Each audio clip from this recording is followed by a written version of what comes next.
One thing BTS antis keep bringing up is, what's so special about BTS? How come they are the ones reaching these milestones out of the thousands of groups that come out of South Korea? And I have seen that conversation enough to the point that it made me also think, what's so special about BTS that I have been a fan of them for so long? Why are they the group I still listen to, keep up with, and support when I have been in the K-pop fangirling game ever since I was 8 or 10 years old?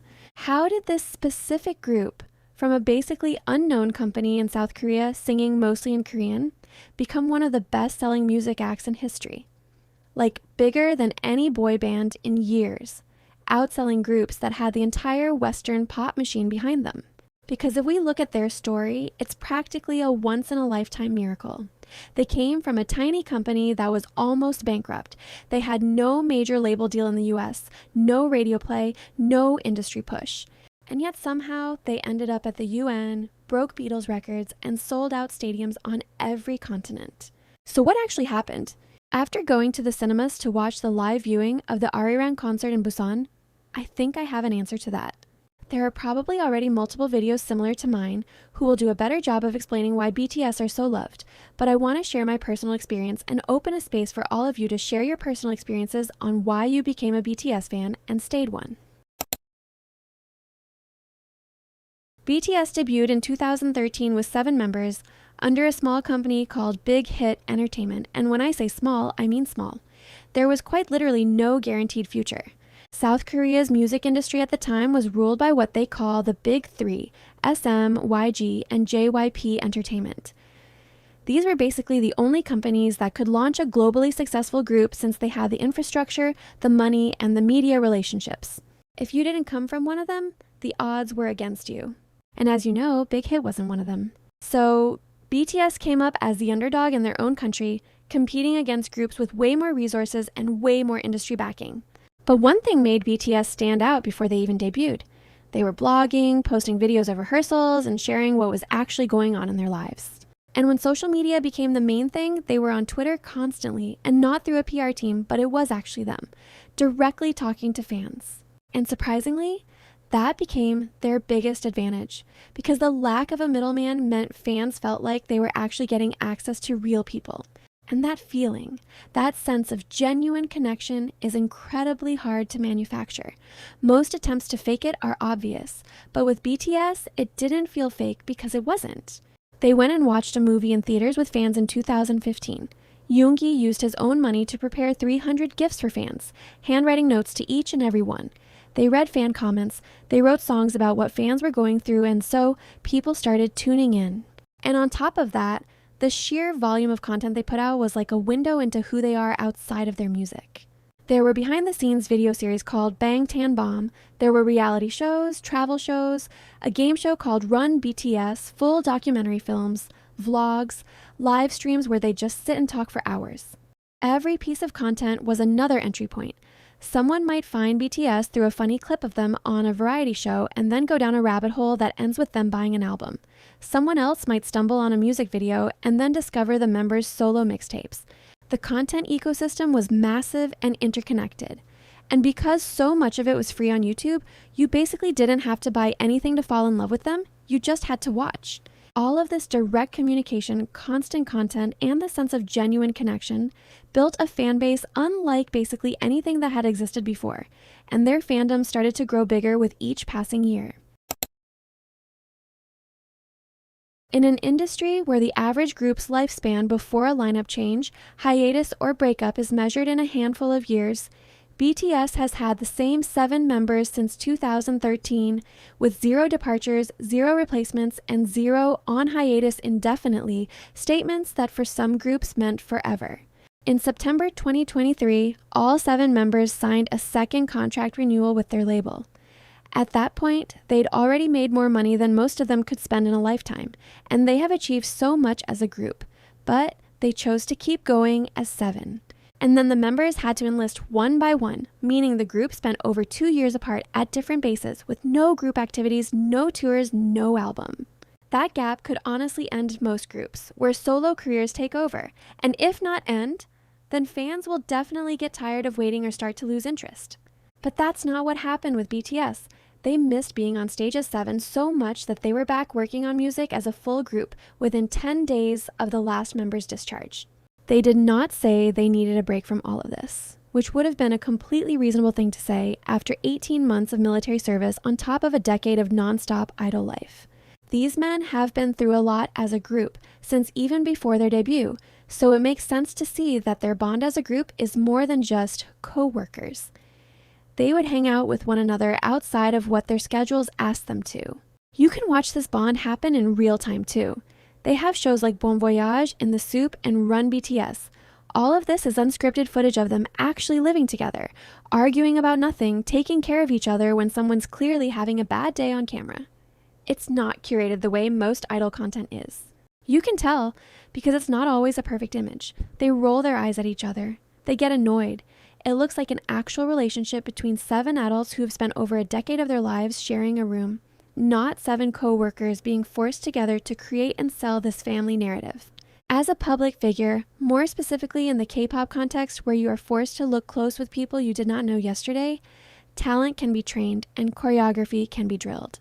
But you can't manufacture over a decade of 7 people choosing to come back to each other at every point where it would have been easier to walk away when they have solo success, individual fame, mandatory military service, and years apart. Fans can tell when a friendship is manufactured, and I don't think anyone who actually engages with BTS and their content would argue that they are the furthest away from being manufactured, and that bond they have with each other draws people in. Now, out of everything I say in this video, I wholeheartedly believe this is what contributed to BTS's success the most. BTS's music was genuinely good, and more importantly, it meant something.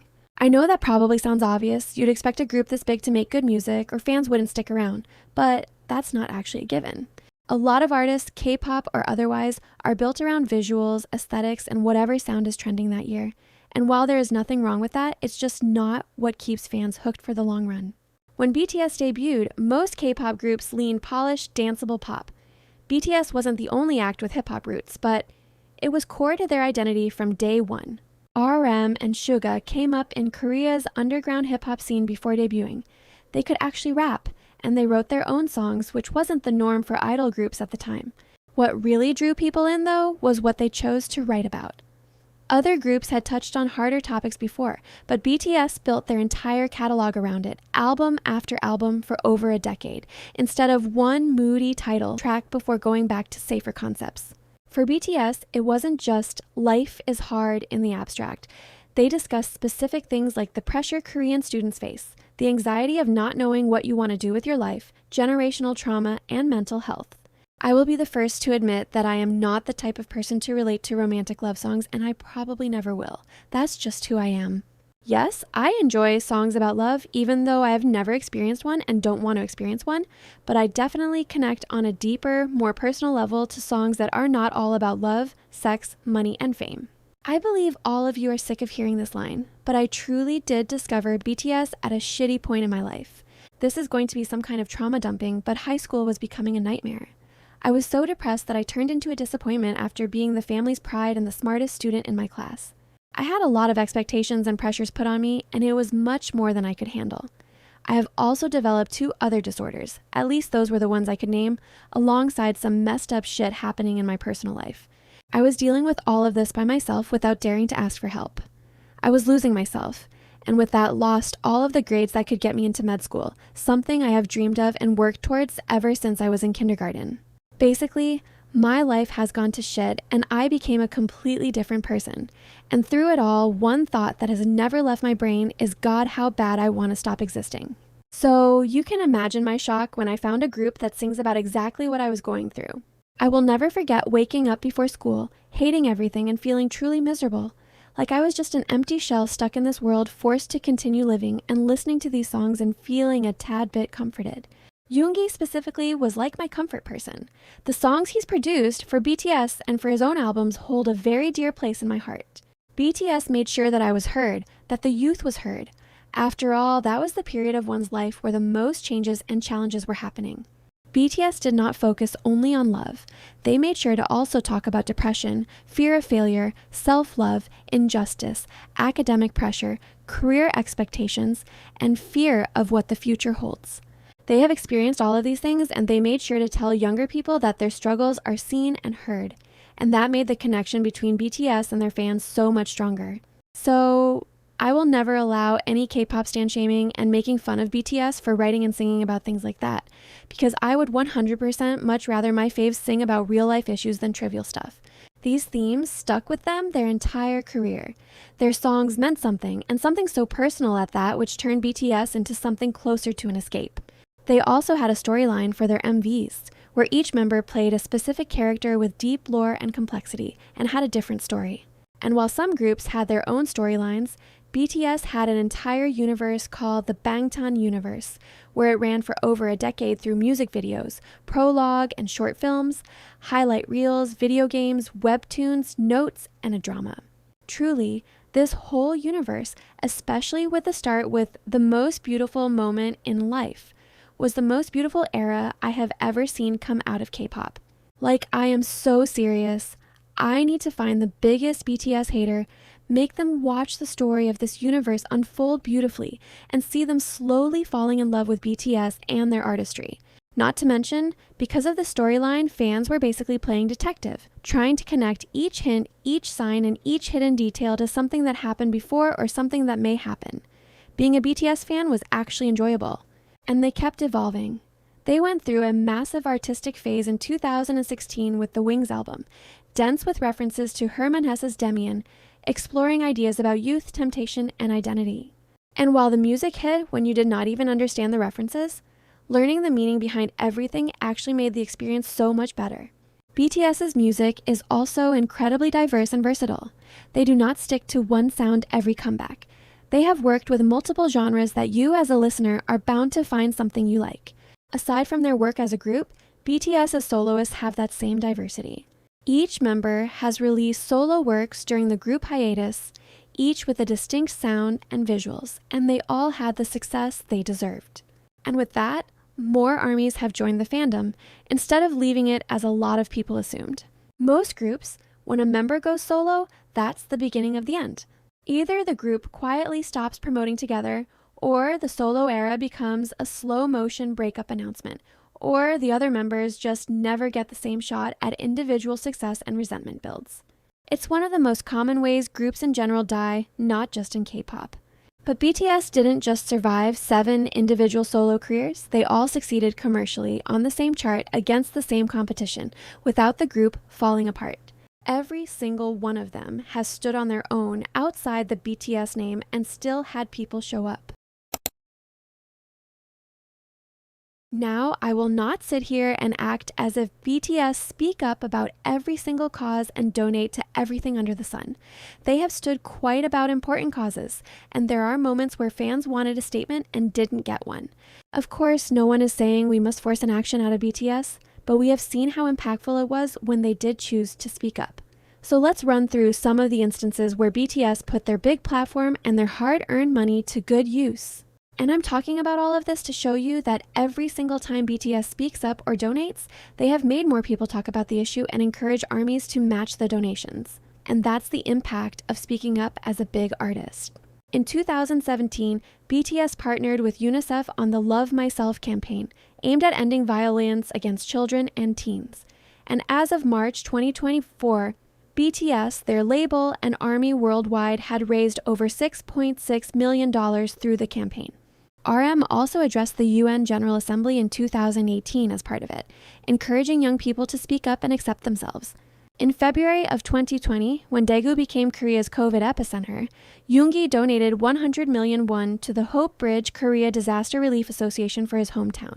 His donation triggered a wave of fan donations to the relief fund, which hit around $333,000 within weeks, largely from fans redirecting their canceled tour refunds. In June 2020, in the middle of the George Floyd protests, BTS and their label donated $1 million to Black Lives Matter.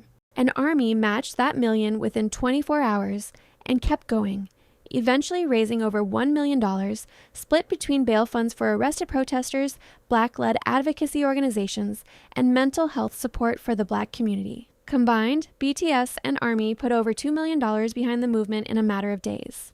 In March 2021, after the Atlanta spa shootings that killed 8 people, 6 of them women of Asian descent, BTS released a statement in both Korean and English condemning anti-Asian violence. A year later, in 2022, they visited the White House and spoke at a press briefing specifically to address anti-Asian hate crimes with the Biden administration.